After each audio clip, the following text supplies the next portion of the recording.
how many millions of ounces are delivered. I mean, this one drives me absolutely nuts because there's so much, even in the community of people that are pretty sharp, really don't get the amount of silver being delivered in and out of the exchange. I mean, best of the best is probably Ed Steer. Ed's better than me somewhat because he looks at it more often than me. But there's so much that goes on in this first notice day that people don't understand. The reason that I do is I've studied it for so many years, plus I traded futures. Not trying to put the panic button. I'm not trying to push the panic button. All I'm saying is that near the end, you want anything that you think is a safe haven, and there's not a better safe haven than physical metal, which obviously top tier is gold, second place is silver, third place is platinum, maybe fourth place is palladium, and hey, you might say fifth place is copper. I mean, there's people that stock copper or stack copper, I should say. When people have fear on what's happening to their retirement, the 401k, the Social Security system, whatever, maybe in the future, again, I'm trying to stay level-headed, but I'm also realistic. And the realism is, look at the history to see how bad things can get at times. Doesn't mean the end of the world, doesn't mean mass starvation across the planet, but it's hard times, and it's a readjustment, and it's uncomfortable, and it's a reevaluation of value. And that's what happens in a currency crisis, is we have to revalue what's worth what. David Morgan says silver and gold are in price discovery, with $100 silver and $5,000 gold likely by Q1 2026. He warns of AI fake silver videos using anonymous sources and false data. Weak U.S. treasuries, geopolitical risk, and currency stress are driving metals higher. His advice: own physical metals first. Add quality mining stocks for leverage. Thanks for watching. Give a thumbs up and subscribe to Fine Metals for the latest insights. And the fundamental story, as I've said so many times, all fiat fails. And unfortunately, the U.S. dollar is no exception. Whether it'll go to zero, go the way of the Weimar Republic or the Zimbabwe dollar, I really, really doubt. But nonetheless, the metals are giving us a barometric pressure. They're forecasting in the future that things are not going to get better. And we see that by the lack of interest in the U.S. debt markets, the Treasury markets. Across the board, really. I mean, from near-term Treasury bills, there's still an appetite for those and they're safest. But you start going into T-notes and T-bonds, there's less and less interest. If we keep pushing interest rates down, I think it'll add more fuel to the fire for the price of gold and silver. So to get more specific, I mean, I said in 2003, I thought we'd see $100 silver. I think that's almost inevitable. If you look at $5,000 gold, which is conservative at this point, that ratio of 50 to 1 puts, $5,000 gold, 50-to-1 ratio is $100 silver. I think those are achievable this year. In fact, probably in the first quarter. That's how fast this is moving. Well, we are definitely in what I would consider to be price discovery mode right now, which, so many of us have written about, talked about, lectured about for decades, really. I mean, if you look at the late, great Ted Butler and all his work, primarily focused on the paper markets, which really set the price until they don't, which is where we've been for a few months. In the earlier days, and I've got a few years on me, when I started to see a lot of speculative penny junior stocks in the silver and gold space come on board on the pink sheets, that would be the sign of froth in the market. And now that things have changed so much with the internet, you're not seeing very much of that at all. What you're seeing is these AI-generated bots doing very convincing pitches about gold, silver particularly, with, I'd say, about an 80-20 ratio, about 80% truth that most people understand, basics that are accurate, mixed in with just indiscriminate, fluffy nonsense.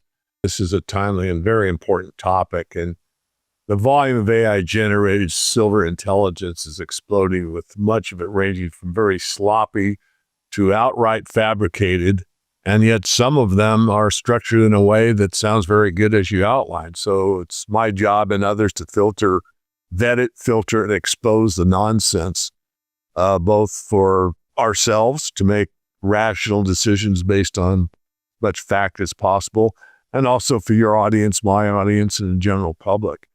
So I wrote that article with that in mind. And so let's just look at a couple things that are kind of red flags if you think about it. Because when you get a precise rule number 175.21 subparagraph A, I'm just making that up, but that one that I talked about on LinkedIn had something along those lines. And actually that rule did exist. I looked it up, but it had nothing to do with what the bot said it had to do with. But most people wouldn't even know where to find it, or wouldn't take the time to find it, or what website to go to. And, you get a bunch of stuff, and then you get that one extra thing that sounds so convincing and so good. Oh my goodness, that rule's in effect now? Holy moly, I gotta buy silver. I think some of the red flags are pretty simple, common sense. One is an internal memo. Well, an internal memo. Okay, great. How does this guy get an internal memo? Well, if you had one, you document it. Show me the document.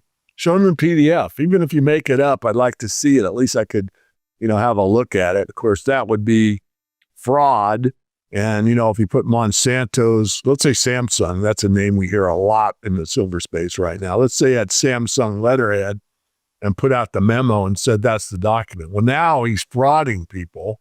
And so we're going to be like, he's in big trouble, finding him and all that. That's a different story. So he's not going to do that. I mean, I think who's ever behind it is smart enough to know that. So if you get an internal memo and no documentation, think about it. And then when you get an anonymous banker said, anonymous banker, well, who's that? Well, again, how do you determine that? So these are very, common sense when you take them, just two words, right? Anonymous banker. But when you're listening to this thing for 15 minutes and you're kind of dug in and, 90% of it's running the stuff to be factual. And then an anonymous banker, and then all of a sudden after the anonymous banker, which he kind of goes through you, says that JP Morgan is in a situation where they have covered all their short positions and they've gone long metals at the tune of 450 zillion ounces. It's like, oh, wow. Because they know the name JP Morgan, and it was just an anonymous banker that said it. So, hey, why wouldn't I believe that, right? So you got to break it down, right? So another one is a whistleblower claims. What whistleblower?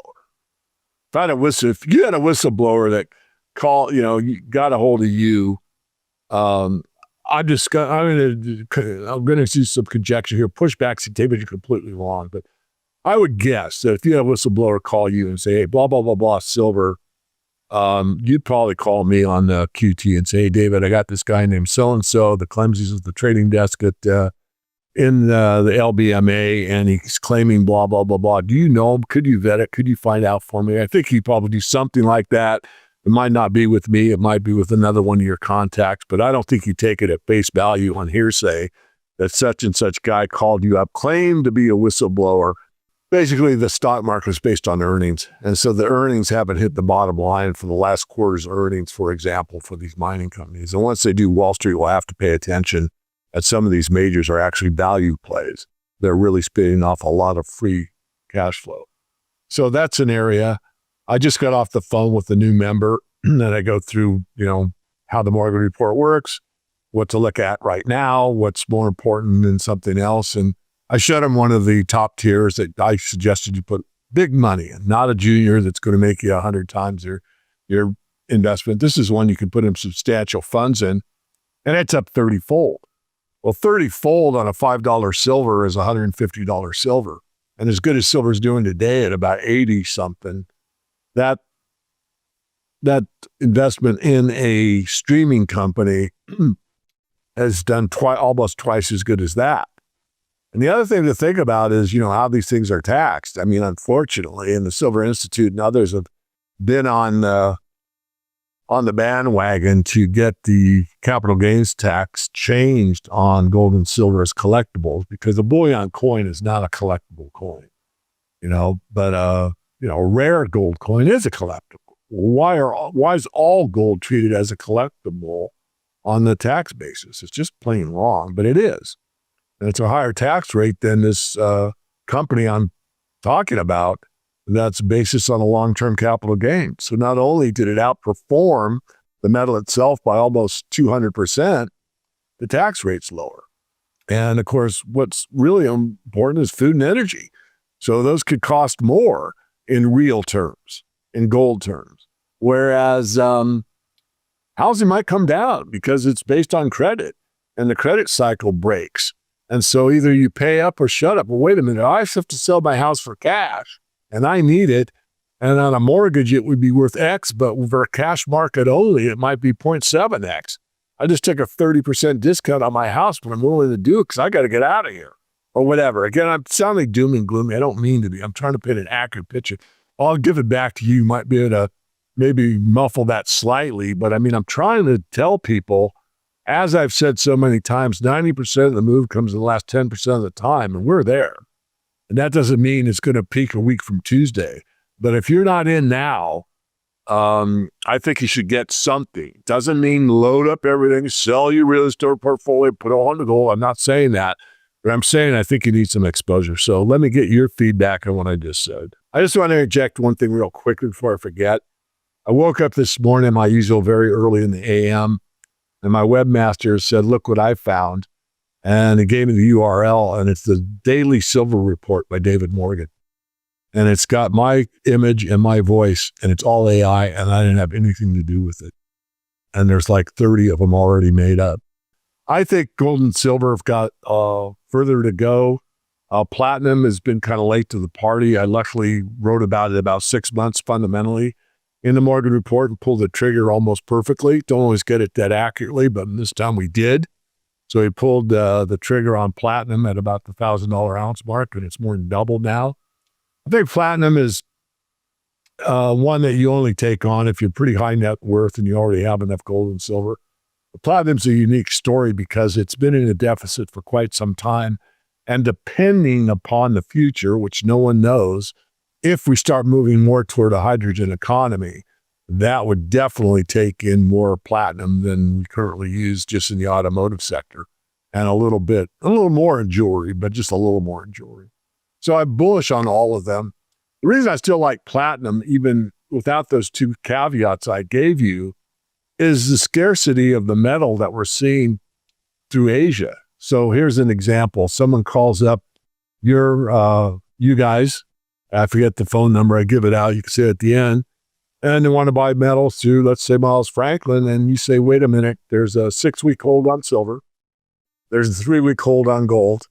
Well, what else you got? Well, we've got platinum ready for delivery. I want it. I mean, people start to panic at some point, or they could.